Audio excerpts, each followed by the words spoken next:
Fala galera, tudo bom com vocês? Hoje a gente viemos aqui estar respondendo algumas dúvidas dos nossos amigos lá do grupo do WhatsApp em relação à criação de betas, certo? Mas antes de começar a responder essas perguntas que foram enviadas para mim através do grupo, estão aqui na folhinha para poder eu estar respondendo a vocês.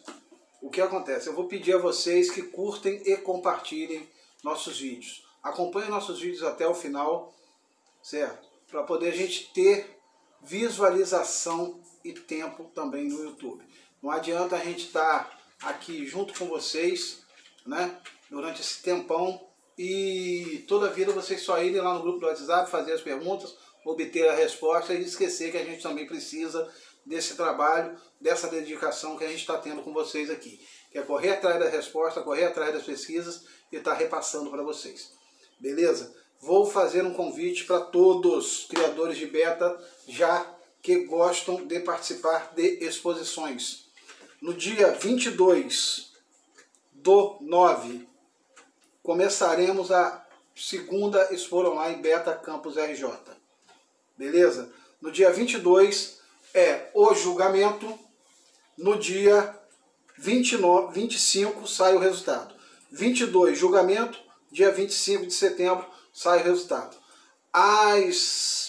O material que é necessário para estar concorrendo na exposição vai estar através do nosso site, que eu vou deixar na descrição do vídeo após o término dele. Certo? Vocês vão lá na descrição do vídeo, que o link do site da Expo Beta Campus vai estar lá, é só vocês clicarem, vocês vão conseguir o manual, o edital, a ficha de inscrição e todas as categorias que vão estar participando desse torneio esse ano.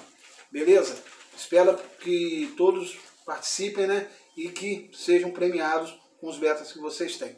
Vamos para as perguntas. Galera, o Rodolfo enviou a seguinte pergunta. Está aqui anotadinho aqui, por isso eu estou um pouco de cabeça baixa. O Rodolfo enviou a seguinte pergunta para vocês, para a gente aqui. É verdade que os betas mármores não têm cor definida? Pode se alterar ao longo da vida? Rodolfo, em termos é verdade, mas eu vou te falar o que eu conheço, né, e crio, porque eu tenho a linha mármore aqui.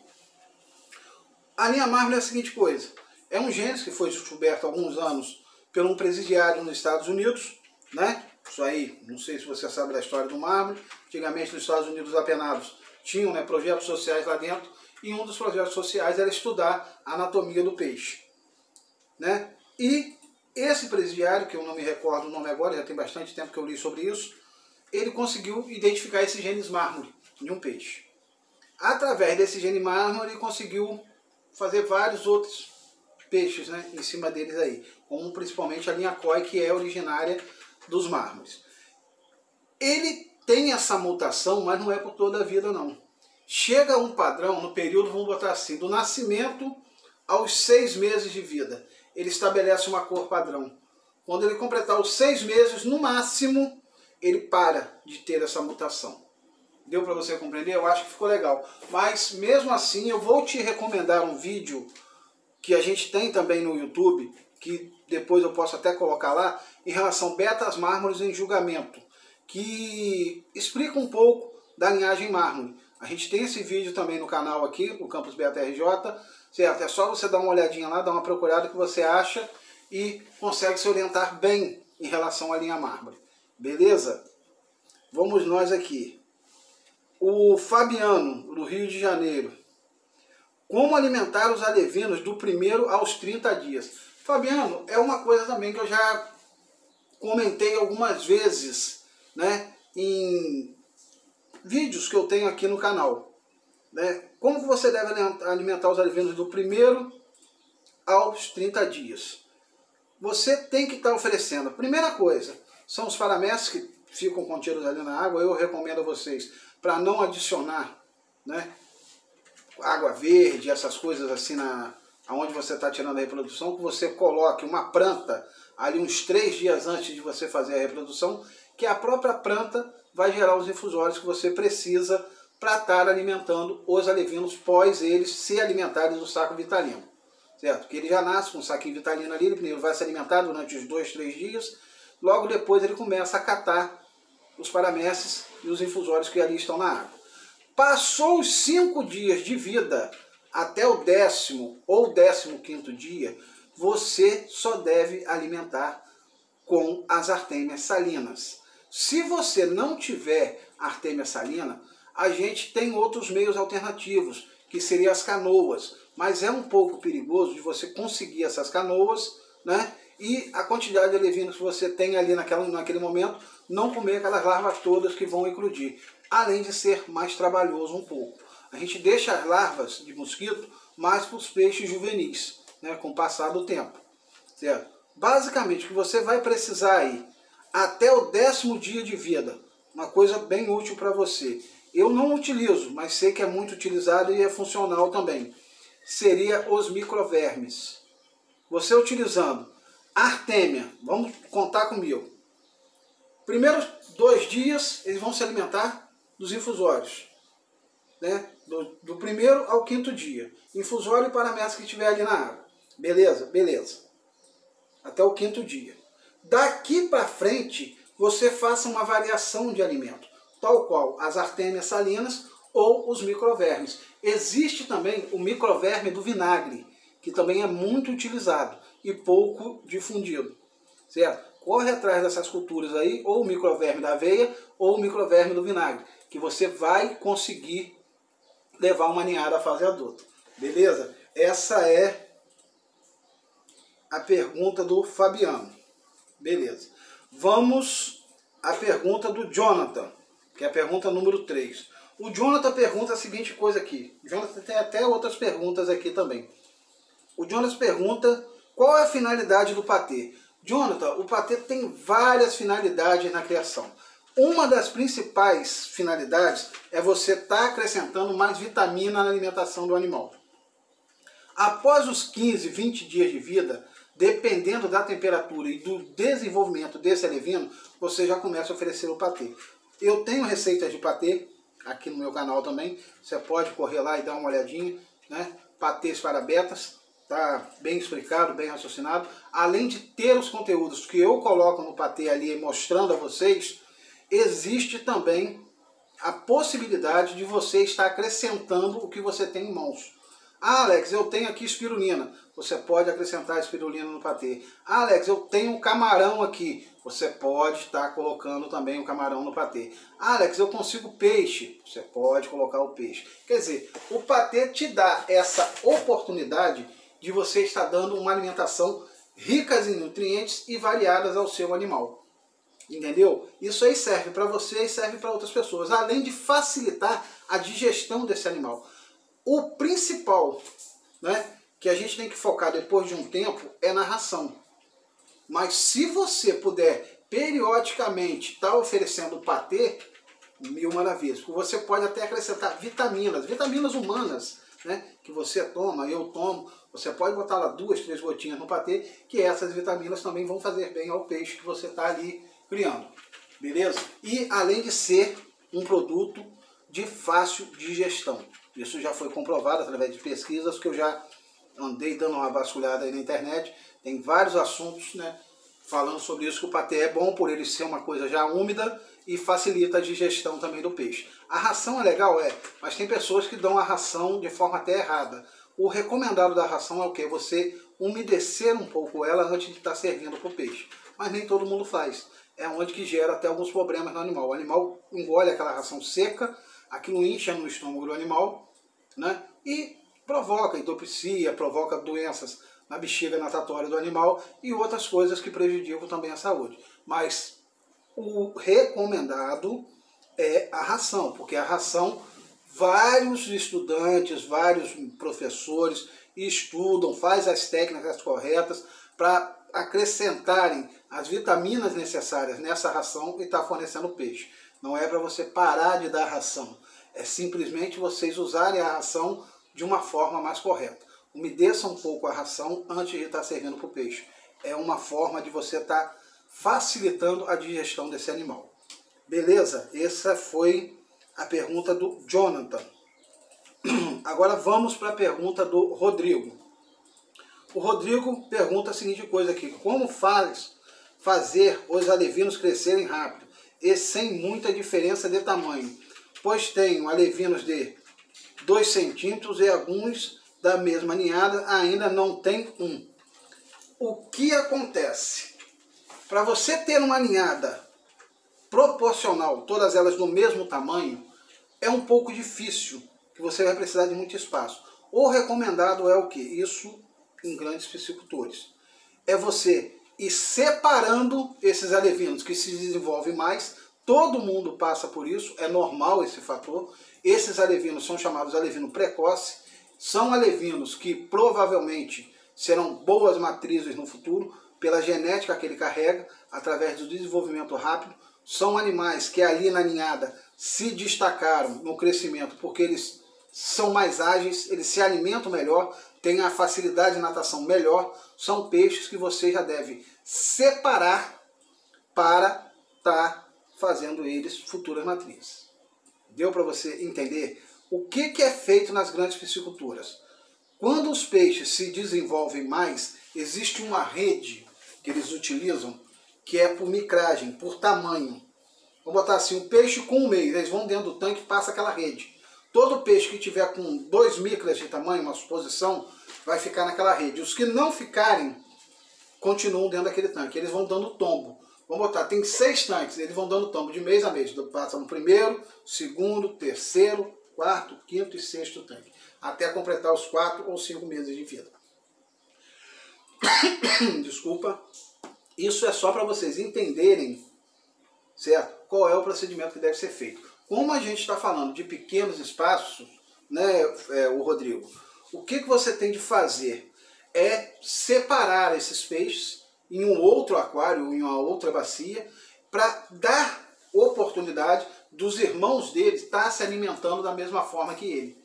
Entendeu como? Dele ter aquela desenvoltura de estar nadando ali e o maior sempre acoa o menor, não deixa o menor comer. Tem vezes que isso se torna até agressivo, certo? E no canal, novamente, eu tenho um vídeo somente falando sobre como fazer o alevino crescer mais rápido. Só falo sobre isso. Principal, só para você ter uma ideia, como você fazer o seu alevino crescer mais rápido. Você tem que ter 3 fatores primordiais: espaço, temperatura e boa alimentação. Essas 3 andando juntos, você consegue um bom resultado no seu plantel. Não tem quem me diga o contrário. Eu sei porque eu faço dessa forma e no início errei muito até chegar nesse ponto. Junte essas 3 coisas que você consegue estar fazendo seus alevinos crescerem por iguais. Certo? Mesmo assim, não vou falar que você vai conseguir 80% dos alevinos do mesmo tamanho, mas uns 70% você consegue. Certo? E o restante você faz dessa forma. Os menores você passa para outro recipiente para eles poderem estar se alimentando da mesma forma com que se desenvolveram mais rápido. Beleza? Se tiver alguma dúvida, você pode perguntar depois também, que a gente vai estar aí respondendo. E eu aconselho a você, Rodrigo, que veja também esse vídeo de como fazer os alevinos crescerem mais rápido, para você ter uma visão de como que é o procedimento que é tomado. Tá bom?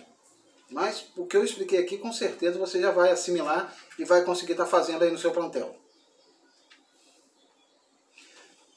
O Jonathan: estou pensando em montar um sistema de coleta de água da chuva, da primeira água. A água da chuva limpa o telhado, vai para o esgoto. A dúvida dele em si, ele quer montar um sistema de coleta da água da chuva para poder estar utilizando na criação dele. É viável? É viável, mas depende de onde você mora, Jonathan.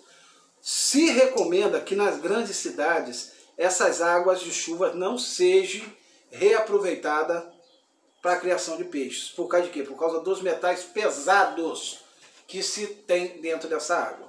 Certo? Grandes centros, tipo Rio, São Paulo, certo? Nas grandes cidades, não é recomendado, porque lá existe um grande volume de veículos, onde os gases poluentes estão na atmosfera, existem fábricas, indústrias que estão poluindo a atmosfera e, com certeza, com a chuva, essa poluição vai estar na água da chuva. E você vai estar guardando essa água, né, em recipientes que depois vai estar repassando para os peixes.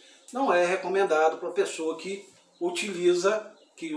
mora nos grandes centros. Mas a pessoa que mora no interior e não tem esse risco de uma grande movimentação de carro, não tem indústrias, né? É uma área remota, uma área do interior do Brasil, você pode estar fazendo isso sim. A primeira água da chuva, né, que a gente chama, que é aquela primeira pancada, é a que lava o telhado, você descarta essa água, já na segunda chuva você já pode armazenar ela, deixar ela decantando. Se você quiser que ela tenha uma maior durabilidade, você pode até estar fazendo o tratamento dela. Alex, como que eu faço o tratamento?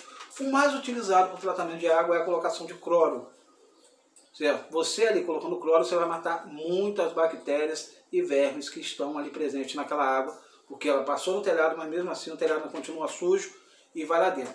Depois, quando você for repassar essa água para os tanques, você faça o processo de decantação dessa água, né? Que seria você deixar ela num ambiente aberto, em um pote ou vasilhame, eu não sei como é que é o esquema que você quer montar aí, para o sol evaporar o cloro.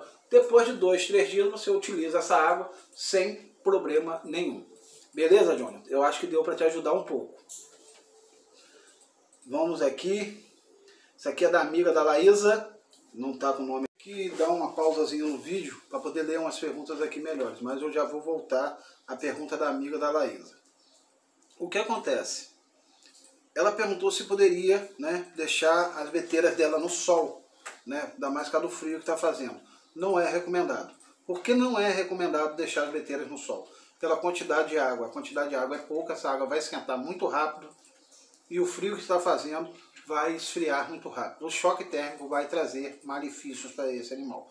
É mais vantagem você deixar esse animal dentro de casa, dentro de isopor, ou correr atrás para comprar um termostato e colocar para ele ter uma temperatura ambiente legal. Essa história de, vou colocar no sol, beteira, não faça isso. É muito prejudicial ao animal.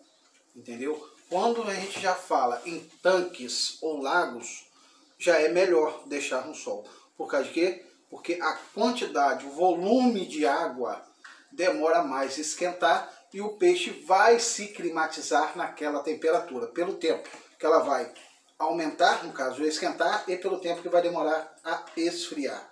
O peixe se acostuma a essa variação. Agora, em pequenos espaços é complicado.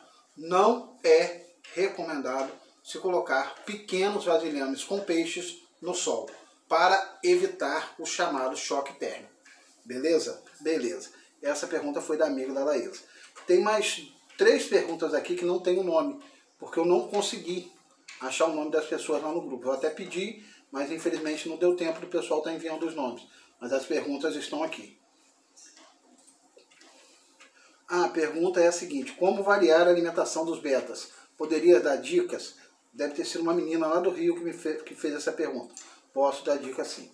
Você, na semana, entenda a seguinte coisa: o que é variação de alimentação? A primeira coisa que você tem que ter é uma variedade de alimentos. Ração, alimentos vivos e patê. Isso é a chamada variação de alimentos.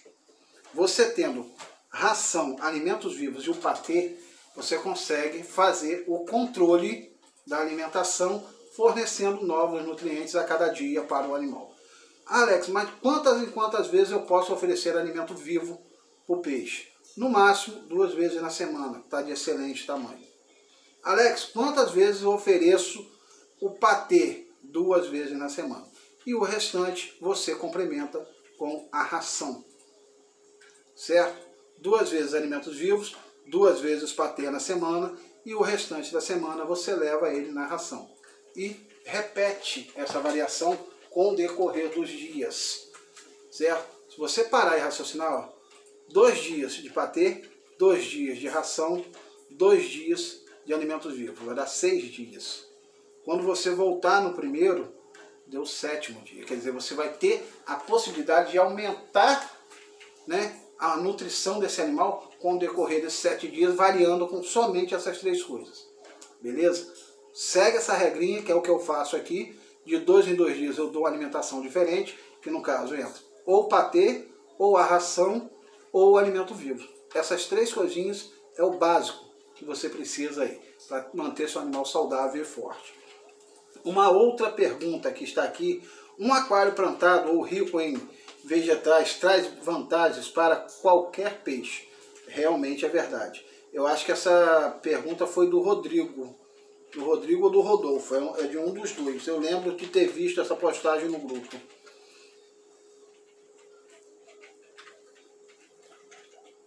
A vegetação traz vantagem para qualquer peixe. Beleza. Caso do beta ajuda na pigmentação no desenvolvimento ou aumenta a possibilidade de ter betas no mesmo local? Sim, sim, sim.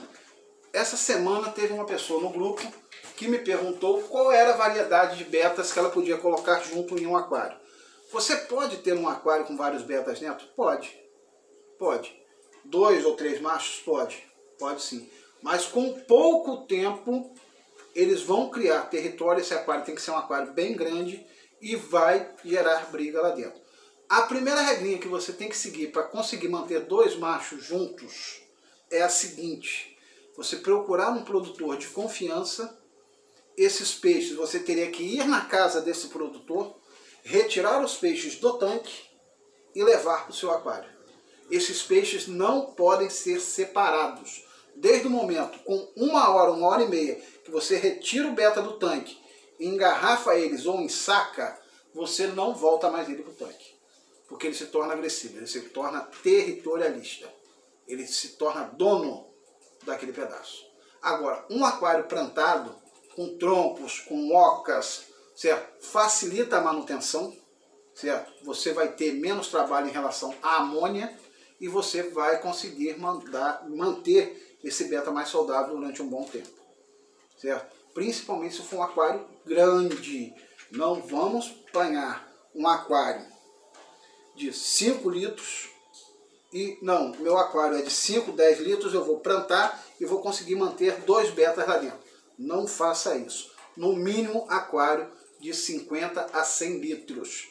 Para você ter espaço e locomoção desse animal dentro desse espaço. Porque numa eventual briga, as plantas, as ocas, né, os troncos vão servir de esconderijo para esse animal. Certo? Mas em matéria de benefício para a saúde do animal, quanto mais natural possível o aquário for, melhor. Até mesmo para reprodução. Se você tem um aquário plantado, consegue baixar o nível dessa água e fazer uma reprodução ali dentro, você vai ver que seus filhotes fazem isso aqui, ó, crescem rapidinho. Uma que você não vai precisar mudar esse peixe de ambiente, você só vai precisar acrescentar água ali dentro. Vai acrescentando, acrescentando até chegar no volume de água necessário e eles vão ter um desenvolvimento legal. Beleza? Beleza. Como evitar uma outra pergunta? Como se evitar a perda de grande parte da ninhada na fase adulta? Essa é uma pergunta curta, né? Eu não sei quem fez, está aqui. Vou até marcar ela. Mas é uma pergunta que muita gente passa por isso. Como se evitar a perda de grande quantidade de alevino em uma ninhada? Complicado. Isso gera grandes fatores. Quais são os principais fatores que geram a perda de grande parte dos alevinos?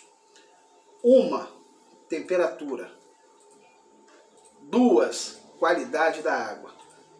3, contaminação pela pessoa que está manipulando. E a 4ª é o período que a gente chama de formação do labirinto, que o animal para de tirar o oxigênio da água e passa a tirar o oxigênio atmosférico, que é o oxigênio que a gente respira. Até um certo período, o beta tira o oxigênio diluído na água. Depois de um tempo, ele cria esse chamado, esse órgão, que é o labirinto, e ele passa a apanhar o ar da atmosfera.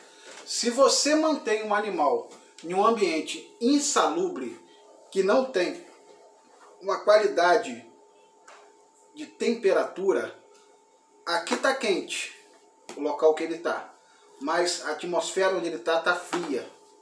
Na hora que ele vai formar o labirinto, ele vai subir para respirar, ele vai para aquele ar frio. ele entra em processo de parafuso na hora. Eu sei porque eu já vi isso acontecer. Perdi muito alevino aqui por causa disso. Ele sobe, respira e cai em parafuso. Morre na hora. Basicamente, a perda de alevinos é por falta de alguns cuidados e algumas atenções. Manter o aquário tampado é essencial. Para quê? Para você manter a temperatura tanto na água quanto na superfície da água no mesmo parâmetro. Isso é essencial. No verão a gente não tem tanta perda, mas agora no inverno é complicado. O que eu te recomendo? Mantenha o aquário de reprodução tampado com o aquecedor. Só manipule essa tampa na hora que você for colocar a alimentação. Outro detalhe muito importante. Eu vejo o pessoal apanhar uma colher dessa de sopa e botar para eclodir artêmia. E usar essa colher de sopa em um dia para uma ninhada de beta. Eu, com uma colher de sopa cheia de artêmia aqui, eu levo uma ninhada adulta para frente. De filhote a adulto. A artêmia é ótimo alimento, é o melhor alimento que tem para os betas. Por ele ser rico em nutrientes e proteínas. Melhor. Mas ela tem a desvantagem. Como ela é um animal marinho e você está jogando ela na água doce, com 2 dias ela vai morrer ali naquela água doce. E ela estraga muito rápido. Vamos imaginar um camarão. Eu acho que várias pessoas aqui já lideram para comprar um camarão e no meio do lote do camarão vem um camarão podre. Aquele camarão fede, tem um fedor horrível. Agora você imagine milhares de microcamarões mortos dentro de um volume de água de 10 ou 12 litros. Primeiro vai se formar uma colônia de bactérias e logo em seguida a fermentação dessa colônia de bactérias, aonde se mata muito alevino, por excesso de cuidados. Coloque pouco alimento, mas coloque 2 ou 3 vezes ao dia, para esses animais nadarem e correrem atrás do alimento. Entendeu? Se preocupe mais na quantidade de alimento. Reduza a quantidade de alimento. A artêmia é ótimo alimento, mas é ao mesmo tempo um pouco perigoso por ela levar a putrefação da água rápido demais. É a mesma coisa da gema de ovo. Alex, eu consigo levar uma ninhada com gema de ovo? Consegue. Consegue porque eu também já fiz. Mas a gema de ovo também tem esse problema. Se você errar a quantidade, do dia para a noite você perde a ninhada toda. Toda. A gema de ovo é colocada em pequenas porções, minúsculas porções, de 2 em 2 dias. E o alevino não se alimenta diretamente da gema de ovo. O alevino vai se alimentar dos micro-organismos que estão presentes na água, que vão ali comer aquela pequena porção de gemas de ovo. Deu para vocês entenderem basicamente como que é o esquema da criação do alevino com gema de ovo? Depois que os alevinos estiverem com 25, 30 dias, você faz uma farinha de ovo e oferece os alevinos. Mas até esse período, alimente com artêmia, alimente com infusórios, alimente com paramece, com dáfnias. Eles necessitam desses alimentos vivos para que tenham um bom desenvolvimento. E em relação à perda, foque nesses parâmetros: qualidade de água, temperatura e espaço. Você acertando a mão nessas 3 coisas, com certeza você vai ter pequenas perdas. Valeu, meu amigão, um abraço, boa sorte para vocês. Novamente reforço o convite para quem quiser participar da Expo Online Campus, vir participar junto com a gente. Começa no dia 22, vai ser o julgamento, 22/9, agora em setembro, e no dia 25 sai o resultado. Os interessados em participar da nossa Expo Online, vai estar na descrição do vídeo, novamente lembrando, o link da página oficial da Expo Beta Campus. Certo? Valeu aí, um forte abraço e até semana que vem. Não deixe de curtir e compartilhar nossos vídeos. Valeu!